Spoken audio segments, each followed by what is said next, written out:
Hello friends, आज हम इस वीडियो में बात करेंगे कि पत्नी का कहाँ कंट्रोल करना चाहिए और कहाँ नहीं करना चाहिए। फ्रेंड्स, हम बता दें कि हमने इस वीडियो से पहले एक वीडियो और बनाई थी। उसमें हमने बताया था कि पति पत्नी को एक दूसरे को कंट्रोल क्यों नहीं करना चाहिए, कंट्रोल करने से क्या परेशानी आती है और किस परेशानी में अक्सर लोग फंस जाते हैं। तो हमने इसके बारे में जो वीडियो में बताया था, उस वीडियो का लिंक हम डिस्क्रिप्शन में दे देंगे, आप चाहें तो उसको देख लेना। किसी ने हमसे पूछा था कि आपने ये तो बता दिया कि एक दूसरे पर कंट्रोल नहीं करना चाहिए और करना चाहिए तो कहाँ करना चाहिए, ये हमें पता होना चाहिए कि पत्नी का कहाँ कंट्रोल करना चाहिए, कहाँ नहीं करना चाहिए। ये तो आपने बता दिया, लेकिन आपने यह नहीं बताया कि कंट्रोल कहाँ करना चाहिए। तो हम आपसे यही पूछना चाहते हैं कि हमें यह बताइए कि कंट्रोल कहाँ करना चाहिए। तो हम आज इस वीडियो में यही बताएंगे कि पत्नी का कहाँ कहाँ कंट्रोल करना चाहिए।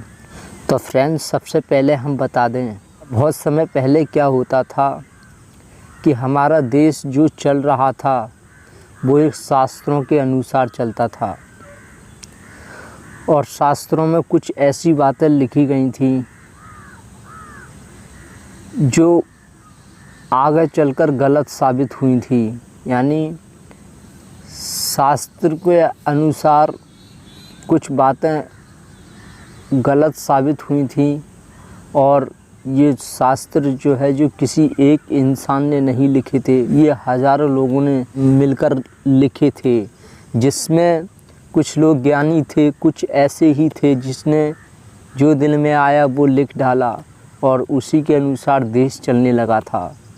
इसलिए अगर शास्त्र उठाकर देखेंगे तो शास्त्रों में कुछ बातें बहुत अच्छी मिलेंगी, कुछ ऐसी मिलेंगी जो संविधान के बिल्कुल ख़िलाफ़ हैं, जो अनुशासन के नियम के बिल्कुल ख़िलाफ़ हैं। तो इसलिए फ्रेंड्स, फिर क्या हुआ कि जब बहुत सी बातें शास्त्रों की गलत साबित हुई थी तो फिर जाकर हमारा संविधान लागू हुआ था। इसलिए आज जो हमारा देश चल रहा है वो शास्त्रों से नहीं, संविधान से चल रहा है। और संविधान में सभी लोगों को समान रखा गया है, ना ही कोई छोटा है और ना ही कोई बड़ा है। शास्त्रों के अनुसार लड़कियों को घर से नहीं निकलने का हक नहीं था, उनको पढ़ने का हक नहीं था, और वो लड़कों की बराबरी नहीं कर सकती थी, उनको हमेशा घर में रखा जाता था शास्त्रों के अनुसार। लेकिन संविधान के अनुसार ऐसा नहीं है, संविधान के अनुसार सभी समान हैं। आज देख रहे होंगे आप, आज के दौर में सभी पढ़ रहे हैं। पहले क्या होता था कि पहले लड़कियों को नौकरी नहीं दी जाती थी, लड़की सिर्फ घर का ही काम करती थी, नौकरी पर लगने का कोई हक नहीं था। लेकिन संविधान के अनुसार ऐसा आज नहीं है, आज सभी को नौकरी बराबर है, लड़की हो या लड़का हो। और फ्रेंड्स, पहले क्या था कि शास्त्रों के अनुसार पहले पति बड़ा माना जाता था और पत्नी छोटी मानी जाती थी शास्त्रों के अनुसार। लेकिन संविधान के अनुसार ऐसा नहीं है, संविधान में पति और पत्नी दोनों बराबर हैं। पहले क्या होता था, शास्त्रों के अनुसार पहले लोगों को काम बांट दिया जाता था। हर इंसान अपनी इच्छा के अनुसार काम नहीं कर सकता था, कुछ जाति के अनुसार काम दिया जाता था, जो जौन सी कास्ट का होता था उसको वैसा ही काम दिया जाता था। लेकिन संविधान के अनुसार आज ऐसा बिल्कुल भी नहीं है। आज संविधान में यह है कि संविधान के अनुसार आज हर व्यक्ति आज़ाद है, हर व्यक्ति अपनी इच्छा के अनुसार जी सकता है, हर व्यक्ति अपनी इच्छा अनुसार काम कर सकता है, और हर इंसान को आज़ादी दी गई है। आज हमारा देश आज़ाद है। तो इसलिए फ्रेंड्स, किसी को हम कोई बात समझा सकते हैं, सलाह दे सकते हैं, लेकिन किसी को ज़बरदस्ती थोप नहीं सकते। किसी के साथ हम ज़बरदस्ती नहीं कर सकते, ये संविधान में लिखा हुआ है। तो फ्रेंड्स, अब हम बात कर लेते हैं कि लोगों ने पूछा था कि कहाँ कहाँ कंट्रोल करना चाहिए। तो फ्रेंड्स, हम बता दें इसमें कंट्रोल करने की क्या बात है। अगर पत्नी गलत काम कर रही है तो उसको रोकना चाहिए, है ना। यही कंट्रोल है। जो काम गलत है तो वो गलत है, वो कर रही है तो उसको रोको, यही कंट्रोल है। और हाँ, हमें पता होना चाहिए कि जो काम गलत है या नहीं है, हो सकता है अच्छा भी हो, है ना। अगर उसको उसको देखने के बाद, जांच पड़ताल अच्छे से करने के बाद हमें लगता है कि ये काम गलत है और लोगों की नज़र में भी गलत है, तो ऐसे काम को अगर पत्नी कर रही है तो उसको रोकना चाहिए, कंट्रोल करना चाहिए। ऐसी जगह पर कंट्रोल किया जाता है। कोई ऐसी जगह जहाँ नहीं जाना चाहिए कायदे से, और आपके बिना इच्छा के अनुसार अगर पत्नी बार बार जा रही है तो वहाँ पर भी आपको कंट्रोल करना चाहिए, लेकिन बहुत कम से कम कंट्रोल करना चाहिए, बस अगर खुश रहना है तो।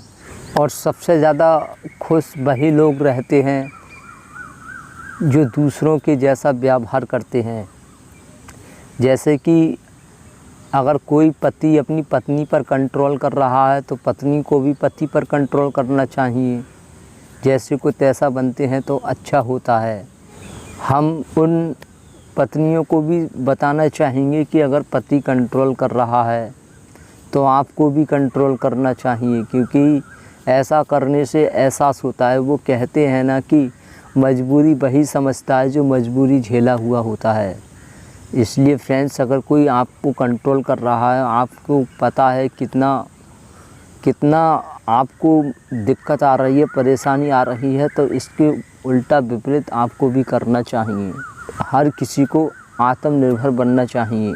जो आत्मनिर्भर व्यक्ति होता है, जो अपने दम पर जीता है, वो इंसान कभी भी किसी से दब के नहीं रहता है, और ना ही वो किसी के कंट्रोल में रहता है, और ना ही वो किसी की गलत बात सुनता है। तो इसलिए फ्रेंड्स, हमेशा ध्यान रखना, जो इंसान सही है तो वो सही है, और जो गलत है तो वो गलत है। इस बात का हमेशा ध्यान रखना चाहिए। सवाल तो यही है कि पत्नी का कहाँ कहाँ कंट्रोल करना चाहिए, तो ये तो हमने आपको बता ही दिया है।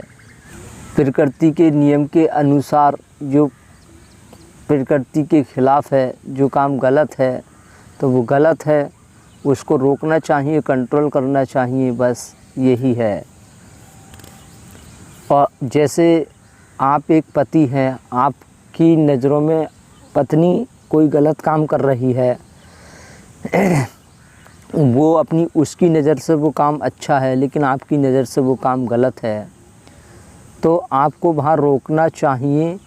और आपको यह देखना चाहिए कि मुझे ये काम गलत कैसे लग रहा है, इसको ये काम, और पत्नी को ये काम अच्छा कैसे लग रहा है, इसके बारे में एनालिसिस कर लेनी चाहिए।